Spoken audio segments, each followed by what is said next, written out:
So yes, I'm right here in Cyprus. I found a nice chapel to teach from. Isn't it nice? No, that's not really true. But I'm happy that you're here. I made this picture, but that was some time ago. I'm happy that you're here in the Gospel of Thomas meeting and expressions of Jesus, Jesus of Nazareth, we call it. And so today we look at some Logions. Logions 22 is one huge, beautiful Logion, just like 21 was so beautiful. But Logion 22 is giving us so much to work with, so to speak, and that it's so beautiful to share it. So that probably will take most of the meeting that we have today. And it will come back in all kinds of forms, whether it's from Joel Goldsmith, whether it's from the Bible, whether it's from the Urtext, and it's brilliantly, beautifully speaking with one voice, you could say. It's really beautiful. And not to forget, one body. Because the title I say that came up for this is really this, is like one body in the Messiah. It's like there's one body. There's not separate parts. This is the basic idea today. It's like there's not separate parts. So it's like one body in the Messiah. Recognizing that things become very simple, very easy, in the sense of recognition of oneness. Like there's no separate thing. There's no separate, like one of the expressions that will be in the meditation is this, is like, if you see, say, the wholeness in one grain of sand, it will tell you everything about the oneness that is you. And then you realize, oh my God, look at the tendency of the human mind to always say fracture, to break it, to put it in pieces, and thinking that these pieces can be separate, while they're actually just part of the whole, and can never be separated. And that's, so there's a lot to do with that, is what I'm saying. And not that we have to achieve a certain goal or that we're trying to do something here. No, it's more like it will fall into place if you listen, if you say actively are opening up to hear it. Of course, you're going to hear it. And like there is only one body, there's only one voice, and there's only one heart. And there's only one soul, you could say.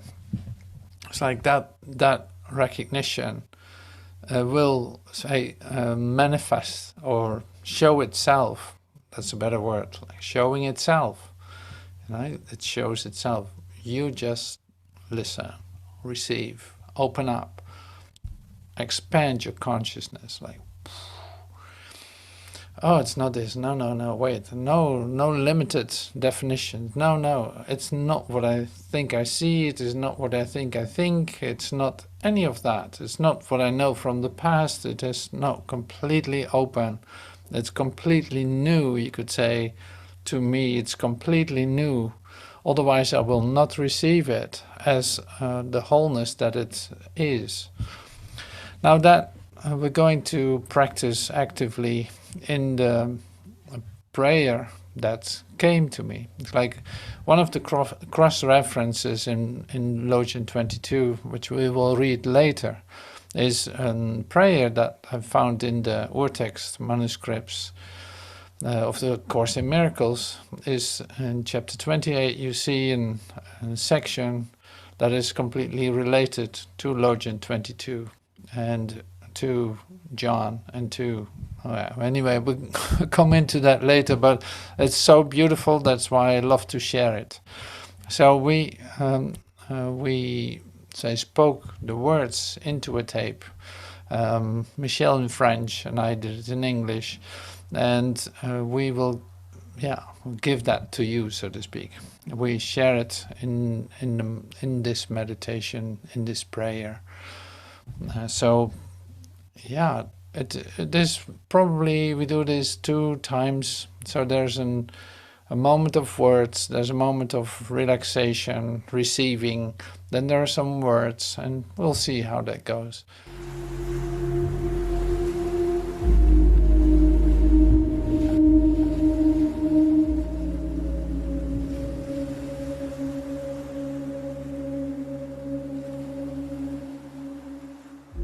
I thank you, Father, knowing you will come to close each little gap that lies between the broken pieces of your Holy Son. Your holiness, complete and perfect, lies in every one of them, and they are joined, because what is in one is in all. How holy is the smallest grain of sand when it is recognized as being part of the complete picture of God's Son. The forms, the broken pieces seem to mean nothing, for the whole is in each one. And every aspect of the Son of God is just the same as every other part. Join not in your brother's dream, but join with him. And where you join his Son, the Father is.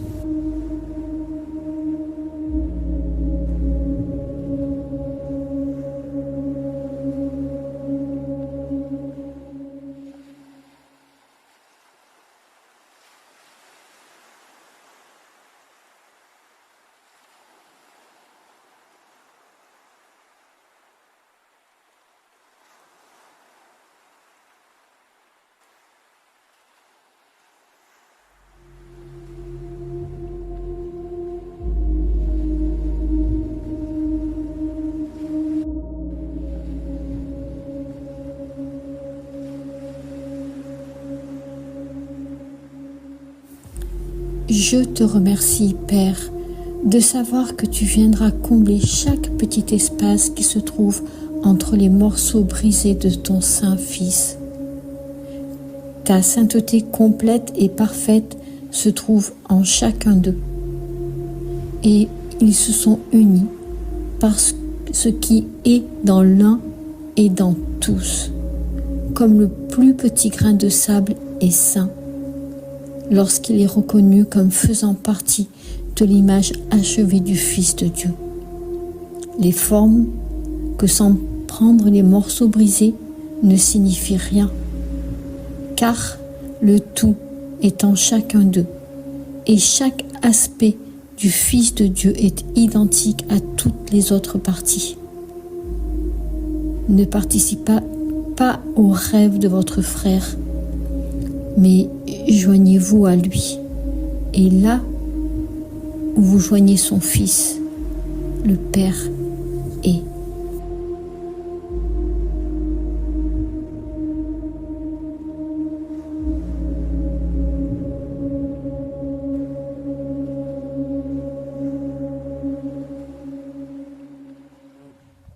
This is a beautiful prayer. It is also not so easy to hear what it actually says, but say coming from Christ's vision is very obvious what it says, and also when you look with whole-mindedness to your own situation, you can come to this idea, and that is the tremendous amount of effort and consistency and and the incredible amount of holding on to an idea of fracturedism, you could say, is so immense that you do your best, so to speak. You do your best not to see it as whole continuously. You think so many things need to happen before it will be whole that you're completely occupied with that. So It's like you perceive fracturedism, like you perceive fragments, morceaux, little pieces. You see those, and you want to put them all together, and you put tremendous effort. You break your heart over it. You put all your effort to that, not realizing that, say, there is such thing as wholeness. Nothing needs to be brought to one. Like, no, it only needs to be recognized as one in order to see that. But see, that doesn't happen right away. But like I said, this is looking with Christ's vision at your situation that you find yourself in. You see how much effort you put into something that will never work, that will never give you the result that you want, because what you perceive is not right. Like, you perceive partiality, fracturedism, little pieces of this and that, and torn apart pieces, chaos. See, the whole thing is that you see that as your reality. So you can't help yourself trying to put it all and glue it all back together, making the best you can out of it. It's like, well, it isn't perfect, but at least this is what I have. And you try to be, satisfied with it. As you know, there's a tremendous tragedy that is for no reason.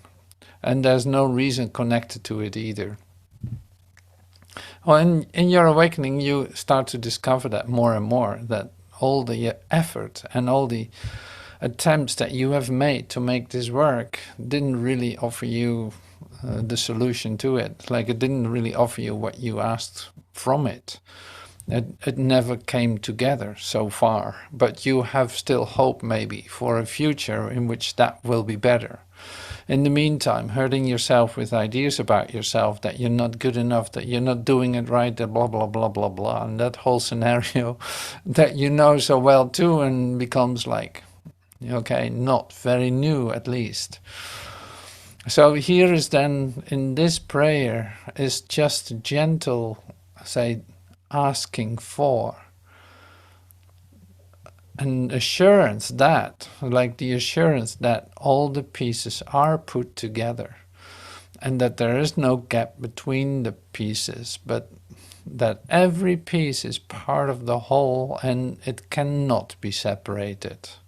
No matter how try to see that, no matter how hard you try to fracturize it, to make it as separate parts.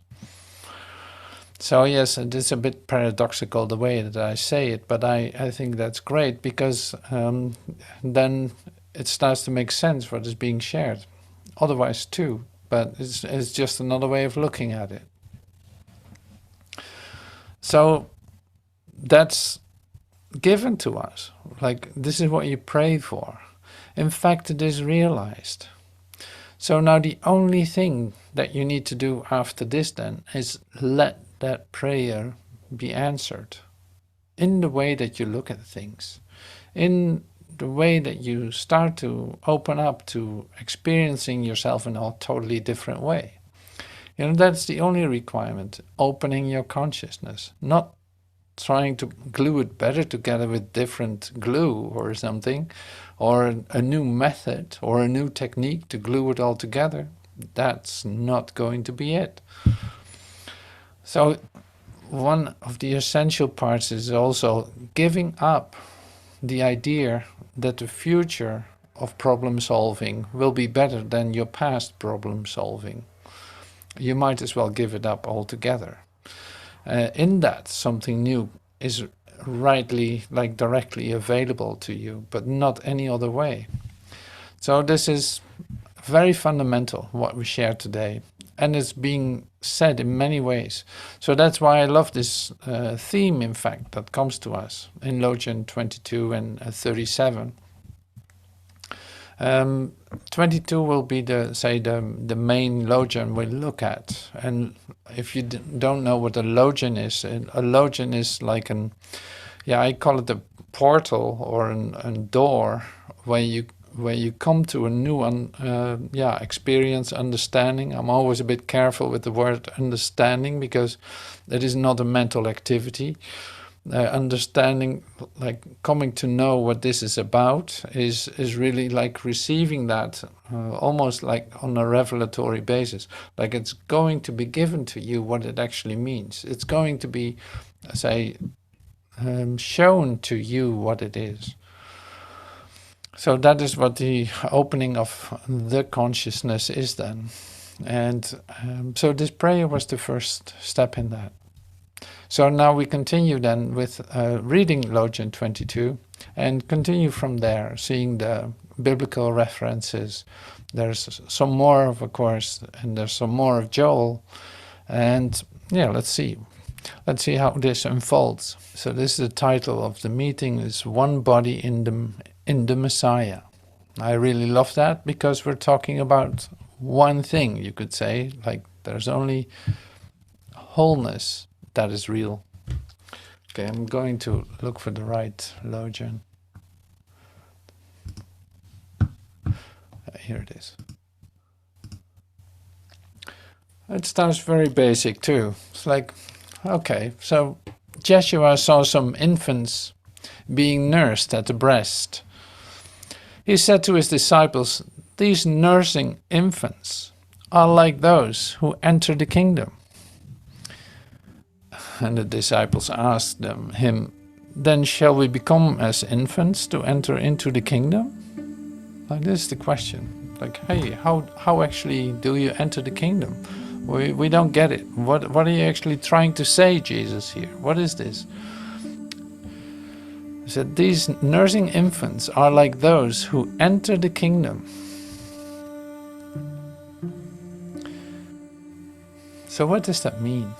And what does that mean? You get a sense for it. It's like, okay, yeah, apparently no, so every need satisfied, everything given in the right time. There's some kind of comfort and security that's related to it. It is, in communication with the actual mother in this example. But how does this go? Okay, so we continue. So this is part 1 of the Logion. So the disciples ask him then, "Shall we become as infants to enter into the kingdom?" Jesus answered them, "When you make the two into one," and here they are again, the two. Like when you make the two, we had this the other day, like now you have two, what you gonna do? In Logion 11 it was. Like now you have two, what you gonna do?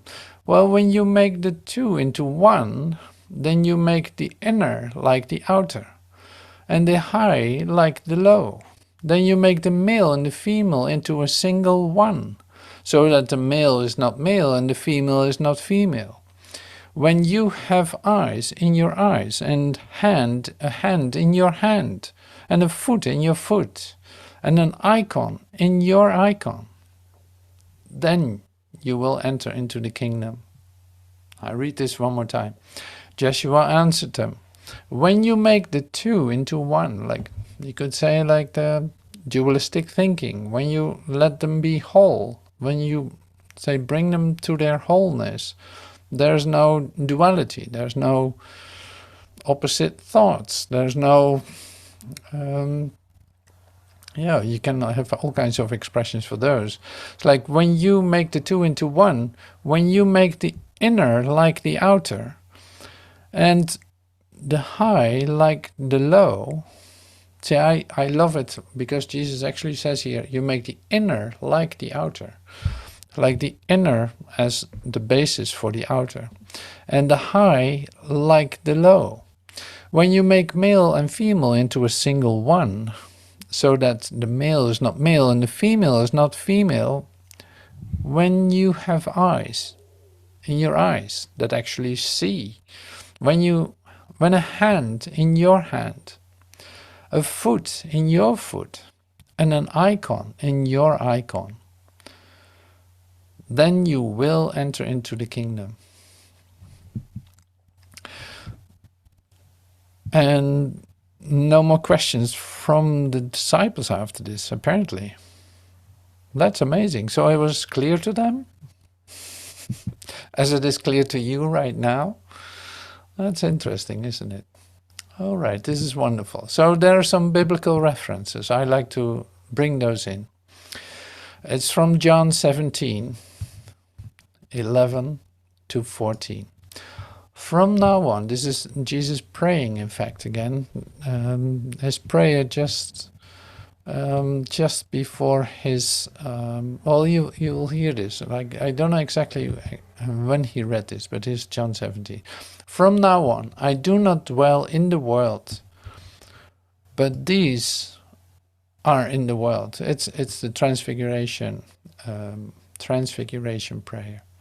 But these are in the world, and I am coming to join you. Holy Father, keep them in your name, that name which you have given me, so that they shall be one, just as we are. When I was with them in the world, I kept them in your name. I have kept those whom you gave me, and no man among them has perished, except the son of destruction, that the scripture should be fulfilled. But now I come to you, and I am speaking these things in the world, that my joy shall be complete in them. And I have given them your word, and the world has hated them, because they are not from the world, even as I am not from the world. And we continue in the Romans 3. I say to all of you, by the grace that is given to me, that you should not have self-esteem beyond what is necessary to have self-esteem, but you should have self-esteem and modesty as God distributes faith to every person by a measure. For just as we have many members in our one body, and all those members do not have one function, so also we who are many are one body in the Messiah, and each one of us is a member of the other. So this is like you could say, a recognition of the oneness, the recognition of the oneness that we are. And it's compared with a body. It's like every part is related to the other part. It is a part of the other part. You cannot have separate parts. So these are like we're of one kind, and that is that. It's like, but you have your singular subjective experience of that. You are a whole part of wholeness, and you experience that exactly in your way, being a whole part of wholeness. And you could say, so another part that comes in the last piece that we read was this: is that there's an you could say compassion between the parts, a total compassion, not seeing yourself as separate from your brother. No, say seeing yourself as one with your brother. Like what happens to him is happening to you. And this you see back in the Logion too. It's like what you see out there is coming from within. It's like when I see wholeness, when I see that there are no separate parts, I will see that reflected too. Like I will discover what it means to be compassionate. I discover what it means to be one, of one body, of one mind, of one soul, of one heart, however you want to call it. It's like wholeness is the story here. There are no opposites. There's no duality. It's non-duality, like there's a real fashion word. I see this too, non-duality. It's not only non-duality, it's oneness. It is not, has nothing to do with separate parts. And so for me, like non-duality is also yes duality. So this is oneness. It's just one of a kind. And every single part of it is part of the whole, is complete and whole part of the whole. As the rays of the sun, I give this metaphor more often, it's like as the rays of the sun shining is rays. Each one of those rays is part of the sun. You cannot exclude it. No, it's that light. So it is with you. You are that light. You're a whole part of the whole, as the Son of the Father, like not able to separate. In this, inseparable, complete and whole. Okay, so let's bring back the idea that was in Logion 22. It's like, how do we enter the kingdom? You could say, like, Jesus gives the example of letting every part really be the part. Like eyes using to see, not to make images, no, to see. So what do we do with our eyes? We make images. We make images. We see things. We can separate things. We can compare things. And this is like now in seeing, and say through perception. In seeing, there's no comparison to make. You recognize it as whole. You recognize that everything is part of the whole, as into this grain of sand. It's like that grain of sand is in full communication with you. There's no separate part, and it's not a fantasy. It is actually, you can actually communicate with it, absolutely, and it does with you. Like there's no separation whatsoever. Now that is a really, say, beautiful thought, because it's a whole thought. It is not, like I said, a fantasy. No, it's your reality. But only in the recognition, not to see it with your eyes, no, to experience it with your whole being. And so this is great. So like this opens up for you the possibility to what you experience now, not thinking that it's separate from anything else, not that you are the only one having a problem with that. No, seeing it in a whole different way. Like I am that, what I'm experiencing in its totality. This is what I'm experiencing. That is exactly what I should be experiencing in this moment. If I see it as part of the whole, it cannot not be different. You know, it's like you experience exactly that, what you experience as part of the whole. It has only nothing to do with your ideas about it in a limited perspective of yourself, seeing yourself as a separate blah, blah, blah. And you're not separate. So apparently there's a way of looking at everything in which the oneness, the completedness, the wholeness is shown to you. In everything that you experience, in everything that you see, it's like it's all beyond form. It has nothing to do with form. Form has nothing to do with your reality whatsoever. So it is never in form that you see it or recognize it. You know, that is really like a total difference. You don't see it in form, but you can recognize it through form. When you look through form, when you look beyond form, you can see it. Well, see, now I don't want to get into the three-dimensional idea of this, because the recognition is not taking place here, not taking place in form. So we stay completely out of that, you could say. The same as it was said in what we read in John 17. Like, not of this world. The world hates these ideas, but we're not of this world. Like, it will never be found in this world, but it can be experienced by you in yourself, because you're not of this world. You have recognized that. You are not of this world. All right, so this is the basic fundament I want to put down in order to continue on with what we share. Like, here's nog one about self-esteem. That's interesting too.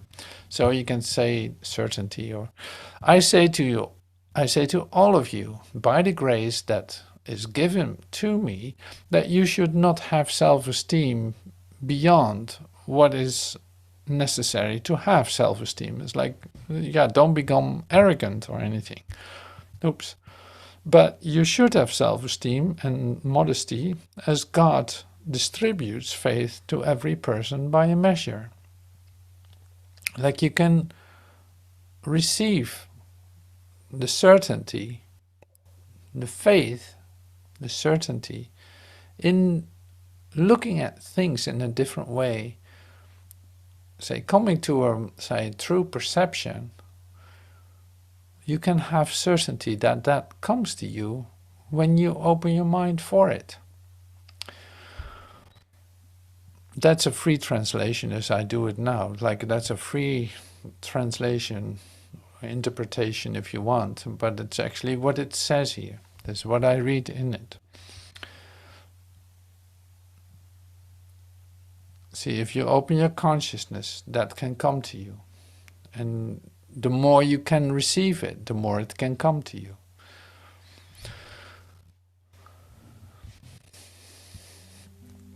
Okay, now I bring in a pretty extreme idea, but it is great too. Because it continues on with the idea of separate ideas, separate parts, all of this. All sickness comes from separation. Well, that makes total sense, doesn't it? Like, all sickness comes from separation. When the separation is denied, it goes. For it is gone as soon as the idea which brought it has been healed and been replaced by sanity. Sickness and sin are seen as consequence and cause, in a relationship kept hidden from awareness, that it may be carefully preserved from reason's light. This is a great expression, I love it. So we're in the middle of a healing class here. The words of Jesus are coming to us in this way. All sickness comes from separation.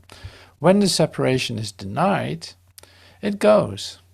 Where's the sickness? If you recognize your wholeness, how could there be separate parts where one part is not good and another part is good? Like, okay, my heart is not as it should be, but the rest of my body is fine. It's like, that doesn't make sense. No, don't separate it. Don't separate yourself off thinking that you're a body in the first place. But once you already have done that, you recognize that separate parts do not seem to work that well. Thinking that is possible. See, that can only happen in form. That can only happen in an idea of separation. But when you let this idea of separation go, when you deny it, you could say, it goes. The whole idea of sickness goes. For it is gone as soon as the idea which brought it has been healed. There is no separation. There are no separate parts. Every part is in perfect communication with every other part. That is sanity. Sickness and sin are seen as consequence and cause, but they don't have any. They don't have a cause. They don't have a consequence. Only in your dream of partiality, only in your dream of fracturedism, only in your dream of separate parts, separate ideas, separate bodies. So we're talking about a three-dimensional idea about yourself. That's insanity. In a relationship hidden from awareness, like you're not fully aware of it, that's why I started saying, hey, listen, if you look at this from wholeness, it doesn't make any sense to see people being so busy trying to put the fragments together, or trying to keep the idea of separation together and putting so much effort in it. That's insanity. In a relationship kept hidden from awareness, like it is an unconscious drive that you follow, that it may be carefully preserved from reason's light. So it's like, no, that's normal, that's just the way it is. I don't want to talk about it. That's how you do that. You have done it, and you know that you have used it against yourself and others. You're like, that's just a total insanity that you've been walking around with. Yes, I admit, I did that too. Yes, absolutely. So now, coming to a whole new vision, in fact, here we go.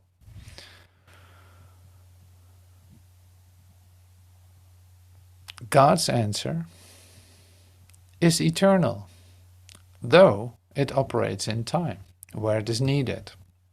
But because it is of God,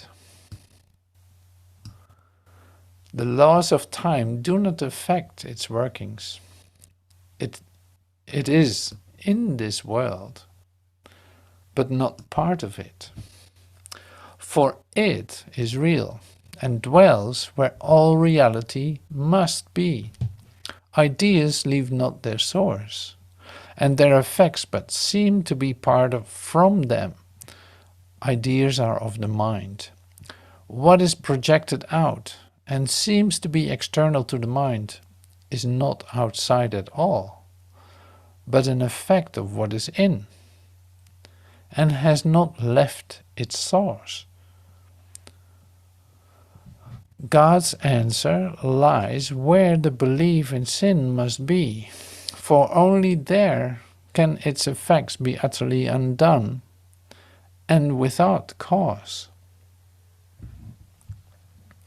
So what does that mean?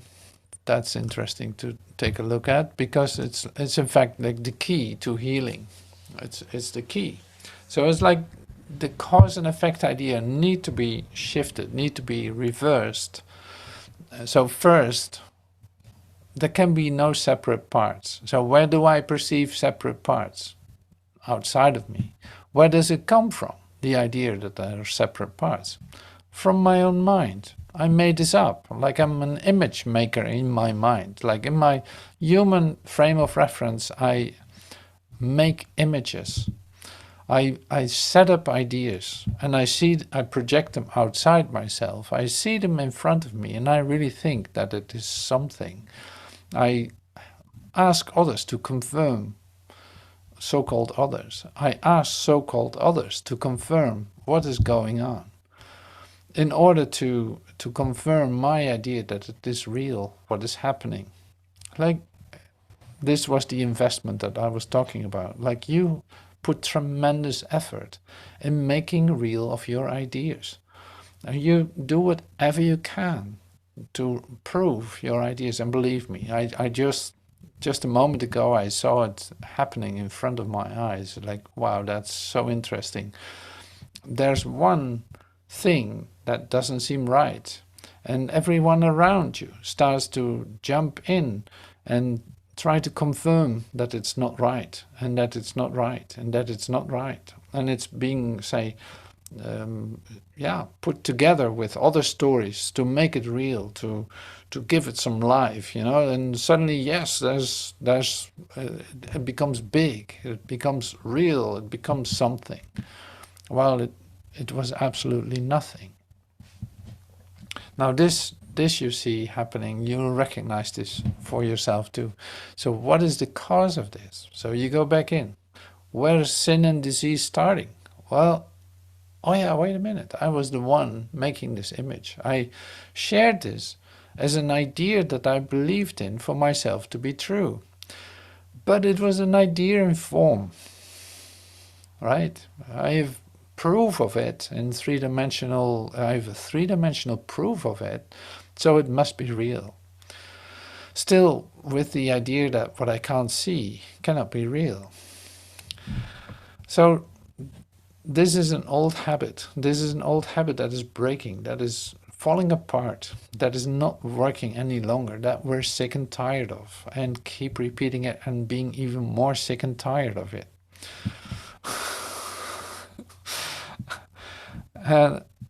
Amazing, huh? So here, exactly in this place where you feel that, like, oh my God, yes, I was doing that just a moment ago. Oh, geez. Is the idea of sin. That there can be something outside that isn't whole and perfect.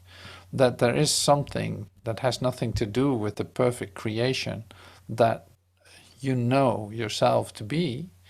God created you in His image and likeness, complete and whole and perfect, like absolutely nothing to be concerned about. I deny that. I feel sin, lack, limitation, all of this. Like, I feel guilty for that idea, whether I'm conscious of that or not. But for sure, I don't really want to talk about it because it's not so popular to talk about my sin and guilt. It's like, no, I'll leave it. It's fine there. Oh. So here, suddenly you can't stop it anymore. It will burst out, and you cannot hold it together anymore. It's falling apart. Yay! The times of release have started. Your transformational program is ignited, you could say, is finally kicking off. That is so great. So now you see you don't have any control over it. You're completely overwhelmed, and you have no idea how to look at anything anymore. Now we are talking. We saw this the other day in Joel's class too, in the class of Joel Goldsmith, like seeing that mostly we don't get this in a time that everything is going fine. We have money in the bank. We have women at our feet, or who knows what your dream might be, or like this. It's like, oh, everything is going fine. No, that's mostly not where you get the confrontation with your own insanity, although it might start almost immediately just after that. So no, here it is. Your world has collapsed. You don't know what to think about yourself. You don't know who you are. You have no idea how to get out of it. Suddenly you find yourself on your knees, and it's like, well, whatever I've chosen, whatever I've been doing, it's a big mess. That's what I know. And I need help. That's obvious now. I need help. I don't care how that looks. I don't care about any of that. Like, I'm just open to receive it. And there's a moment of healing. Suddenly there's an opening in your consciousness, and you start to see that it wasn't the way that you thought it was. The big mess that it appears to be brings you actually, say, to a place inside yourself where you feel loved, and you experience a moment of peace. And you feel the release of your concern about everything for just a moment. It's like, wow, I never expected that to happen.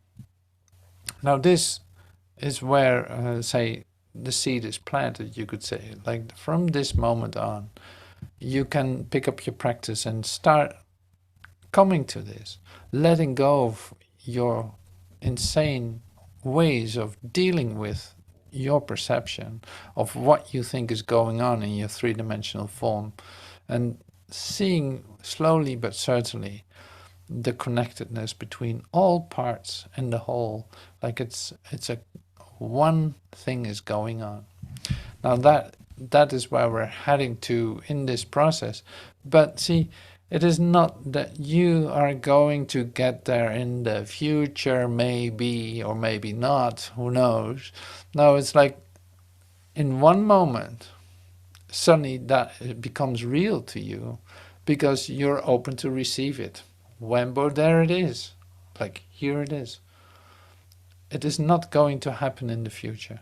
So there's an immediacy connected to it. When you're ready, when you see what you are doing, when that is fully in your awareness, you ask for help, something can happen, can change. You have no idea, and you don't fill in, like you don't hang on your own terms to it, it can be there instantaneously. It does not need to take time. Okay, let's see what is being shared here. God's answer is eternal. See it, though it operates in time, but God's answer is eternal. It operates in time. And where it is needed, of course. Like if you have any ideas about time, about a past in which you have sinned, or the fear for a future in which you might sin or might do something crazy, you're, say, operating in time yourself. And God's answer will be given to you in the moment that you're open for it, to receive it. But because it is of God, the laws of time do not affect its workings. It is in this world, but not part of it.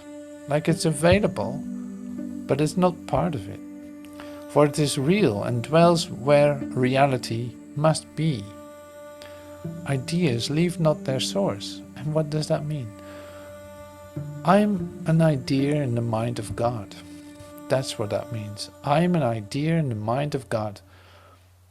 I cannot be separate from him, like ideas leave not their source. God is my source. I'm an effect of God's mind that can never be changed. All right, so here's Joel coming to us in the parenthesis, chapter 19. In our humanhood, we are a sleeping entity. But when we awaken, what do we find? We find ourselves in his image and likeness. We find that there is a God, that God cares for his Son, and that you and I are that Son. We are consciously one with God. And then we can give ourselves up to be crucified, sent to war, or to anything else that the human mind wants us to do, and we will walk right out of the tomb, free and clear. We will walk right out of the situation. Why? Because the Son of God is spiritual, and therefore not subject to the laws of cause and effect, nor is he subject to karmic law. In this third degree, we are no longer good or bad. We are no longer well or sick. We are no longer rich or poor. We are just a state of divine being. And it is not that we are that of ourselves. It is that this that has taken possession of us is it. There is then no personal responsibility for supply or for health. Our only responsibility is to live in God. When this experience of living in God first comes to us, it is disturbing because just as in our first stage we were dying to the negative sense of life and being reborn into a more positive sense, now we are dying all over again. This is not only an annihilation of our desirable humanhood, of our undesirable humanhood, but it is also an annihilation even of our good humanhood. And at first it is frightening and disconcerting as veil after veil drops away and we come face to face with naked truth.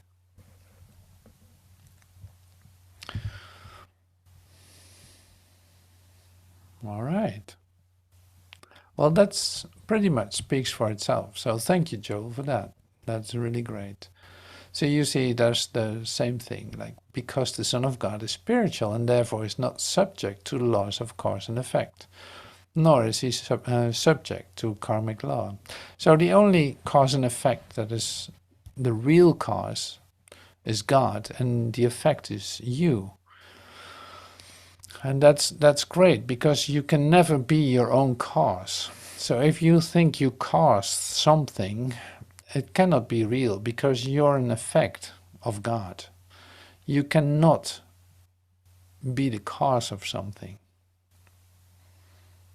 That's pretty profound. All right, so commentary, Logion 22. In any case, all these images symbolize the attitude of repose and receptivity that is necessary for the contemplative life. The disciples conclude that to become like an infant is sufficient in order to enter into the kingdom, but Joshua reminds them that the infant is also a symbol of non-duality. That it is delusive to attempt literally to be like a child, harboring childish behavior or attitudes in ourselves. Rather, we should work to integrate all the dimensions of our being, high, low, masculine, feminine, and so forth. Yeah, that's interesting. So, okay, let's continue then with part 2. It was Paul who said, "In Christ there's neither male nor female." Indeed, there are only individuals. Their relations are determined by animal attraction, not between male and female, but between man and woman, recalling the image of the yin-yang circle, which draws the whole universe into a rhythm of its wedding. In this rediscovering unity, all things appear as transfigured. You will have eyes in your eyes, for they will see at last. You will have a hand in your hand, for now you truly will be able to give and receive. You will have a foot in your foot, for now your feet will know the way. All is renewed in the image and likeness of God. Indeed, you will become God's icon. Now, God's icon is a bit of a word in the Gnostic teaching, that is this. Like icon is like image and likeness, you could say. Image and likeness, not an icon on the wall with some gold paint or something. It's like, no, this is about image and likeness of God. So what do we hear here? Now, I'm not going too deeply into the commentary that Mr. Leloup makes here, because I actually see that, you could say, like transcending out of the Gospel of Thomas as a book, which is what we're doing, like we're expanding it, in a way that you see that what is the Gospel of Thomas in our experience of ourselves, like with these Logions that are coming to us, like they touch a very specific part. So they are, expressions, and almost like, it is of course the New Testament. It is not accepted as the New Testament, but it is like the same way that Jesus was speaking in Luke and Matthew and John, like the same way it is also expressed here in the Gospel of Thomas. But what I like about this is that you can find back references in the Bible, but it has its own language. And I really love to hear this language, because it makes you hear it in a whole different way. Like today with an idea of being part of the whole. There are no separate parts. There's no duality. There's no separate parts, but every part is a member of the other. Like there's the way that is being expressed is, I think, very helpful to come into an acceptance of what is being said. I cannot say it any other way. It's like there's an acceptance, but in a very nice way it is being put, so it's easy to accept, you could say. It's easy to accept, not to compare it with anything, but yeah, so that's really what I love about the Gospel of Thomas. It's like, for me, all the time there's an opening that I did not expect to happen, by the cross-references, by the parts that are coming from Joel, from A Course in Miracles. Like, so much new inspiration is given just by reading that Logion. Suddenly there's a reference that I had no idea about, like this prayer that we were praying in the meditation. I never heard that prayer, and it's really beautiful, and it's very helpful, specifically related to the Logion 22. And the Logion 22 is happening in you, like it is a whole part of you. We say this, of course, many times. It's like, this is all you. So all these expressions are here to make something clear to you that you recognize in yourself. Because otherwise it would have no function. Like, this is not an information moment about the Gospel of Thomas. No, it is your experience of waking up. And Thomas is helping us out here. Jesus is helping us out. But what is actually happening is recognizing that is all happening in me. I am a whole part of the sonship. That's why this makes sense to me. That's why I can receive this. That's why I can trust this. That's why I can have sufficient self-esteem to receive this and to even express this. You know, it's like, that is so great. Like, it suddenly, like the bubble bursts. You cannot contain yourself any longer in the bubble that you thought was you. So that burst, you see it literally reflected in everything, everywhere. And that's exactly what it said here. I love that. So that's so great to try to express it. And in the meantime, just experiencing it. Something to share here. Oh yeah, this is Logion 37. So let's see how we're doing. See, I'm pretty much like on time in a sense. Okay, Logion 37. His disciples asked, "When will be the day that you appear to us? When will be the day of our vision? And when will this Christ vision come to us? When will you appear in our consciousness completely? When am I awake? And when am I awake? When do I recognize the Christ in myself?" And Jesus replied, "On the day when you are naked as newborn infants who trample their clothing, then you will see the Son of the Living One, and you will have no more fear."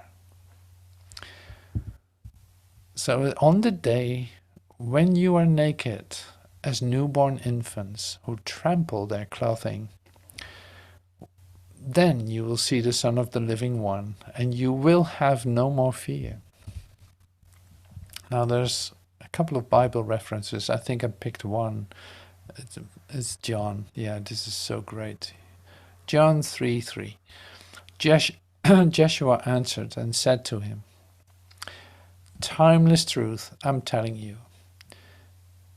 If a person is not born again, it is impossible for that one to see the kingdom of God." If a person is not born again, it is impossible for that one to see the kingdom of God. A little bit of the commentary. This gospel invites us to be naked, to be nothing, to be empty as a newborn child, without clothes, without prejudices, so as to rediscover that innocence which allows us to see the living one. When we cease to project the past and the future into the present, how can we still be afraid? If you recognize your wholeness, how can you possibly be afraid? But in order to see this, you have to be reborn. Now, how do you do that? How can you complete the process? So you could say, like, how can you complete the process? How can you go so deep into that it never has to be done again? that you are so newly born that is all of you? How can you let your rebirth be total? You know, how do you do that? So there are some famous, even famous teachers I read the other day. It's like Krishnamurti, for instance. He's like one of the, it's a great name, you could say. It said beautiful things. He did not complete his process. How can you measure that? You don't have to measure that. This is about you. How are you in this process? Are you completely newborn, as a newborn infant? Are you allowing this to be total in you?